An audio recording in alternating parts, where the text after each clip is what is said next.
The regulator, don't stop the flow, is an idea about a game where you regulate the systems in the game to avoid losing resources and gaining the ability to manage large systems. The fundamentals of this game is regulation and maintenance. The gameplay is in 2D and is a top-down real-time strategy, puzzle, and simulation game.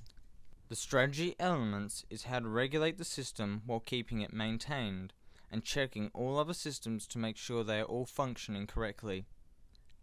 The puzzle elements are figuring out how to place the pieces most effectively to avoid a greater level of expense, especially during early game. The simulation elements are whatever flows and how connections are made and what requires some level of regulation. The systems you see before you have two levels of regulation: traffic and power. To understand how we control systems, we're going to take it down to the basic levels of gameplay. We are currently underground. You can still see the ghost onion skin outlines of other buildings. You can also see the pipes.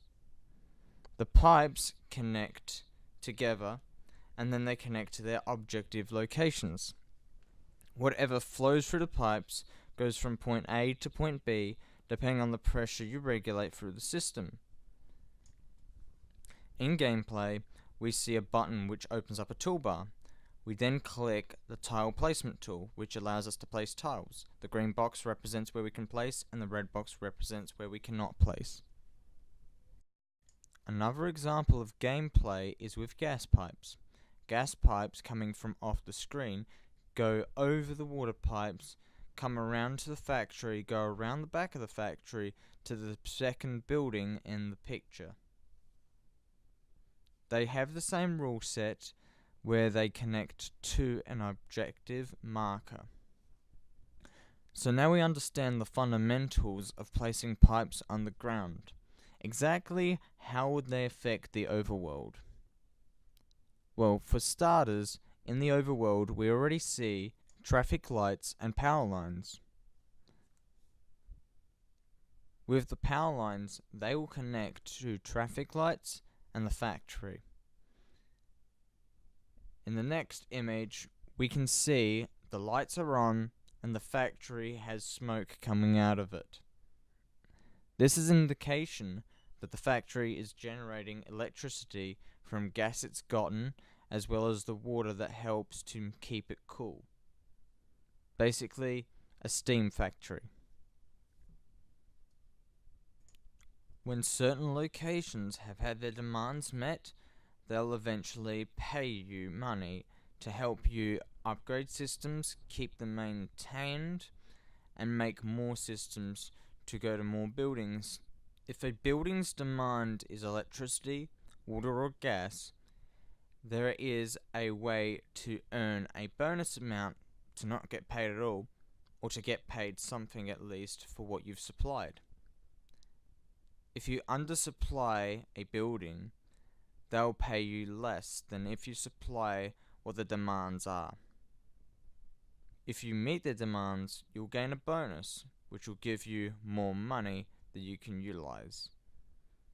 If you oversupply and not regulate the system correctly, you won't get any money paid to you at all. This money they don't pay you covers potential expenses from damages you potentially cause to their buildings by not regulating the system correctly. To end the video, I'm going to show you a bit of gameplay from 0.6 Alpha. This is currently where the game is at in terms of development as of the 29th of the 8th, 2017. So I have the toolbar selector, which opens up the toolbar. The toolbar selector changes according to whatever tool you pick. So currently we're using the placement tool, which symbolizes you with the green square and the pipes you're connecting. When I click here, pipes connect. Okay, so let's understand another tool, which is the repair tool, which I really like. we can see the life goes down, the repair cost goes up, and the pressure is 0 while the maximum is 13. Let's go to the placement tool and place to this point here. And then let's go to the repair tool. So as we can see, there's a retainer, fill, and a maximum capacity. If we look at what it's doing to these pipes, we can see the pressure is going up.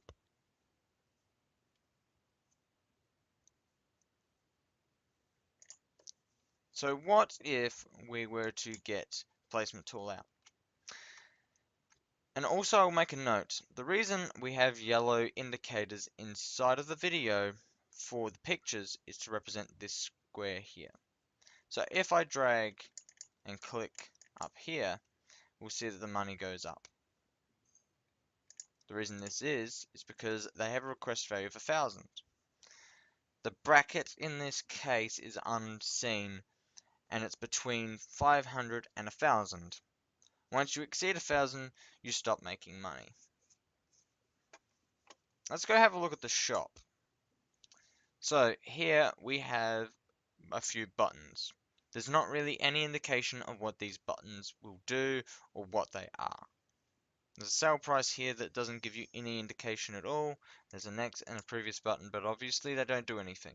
So let's click on this one, which represents the auto placement. Full auto mode. Price is 12,500. The item description. The ability to hold the mouse button down and drag. To activate, click the icon when in your inventory. Let's purchase this. Okay, so first of all, let's see what it looks like. I'm going to have to fix that little bug.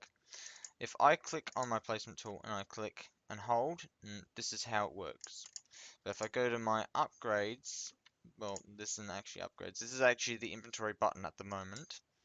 And then we click on this power up because it's a page of power ups. Click this. It doesn't look like it was anything happened, but if I hold the mouse button, still not doing anything. Click it again, and voila, it's working now. So it's a bit buggy and a bit broken. Things do work, and it's coming along fine. So I'm actually going to click the gold pipe since that has a higher pressure capacity than the normal pipes. And what I'm going to do, due to testing, is because I want to do stuff. Now I should have a gold pipe on one of these pages, and there it is. So click the gold pipe. I'll go around like this, and there's a red box down here. Now if I go to repair tool, we can see this maximum pressure is 18, the life is 100, the repair cost is going up, and the retainer here is going down. So these pressure variables do change according to whatever pipes we have. So the upgrades could come in handy depending on how much you need to supply basically your neighborhood and how high you need to take pressure from. So there's a bunch of stuff left to be done, such as this button doesn't do anything currently, and this demolition tool is beautiful in the sense that I can now destroy all my pipes, and voila. There's still a lot of things I have left to do in making this game, such as refining some of the artwork. This is only the alpha stages, and this isn't the beta, so it's not in the polished stages. In fact, this is just elements of gameplay that I'm putting together to make things work at the moment, to see if they're going to work, if they're going to feel good together, and to try and identify where there's flaws in the gameplay. Thank you for watching, I hope you enjoy the video, and I hope you like the idea of this game. There is a lot of work left to do, and if you are interested in this game at all, feel free to have a look in the description below. I'll have a link to my Facebook group so that you can come join and see progress as progress happens. I currently don't have a website, and I probably won't for a while until I have time where this game is near the end stages of development.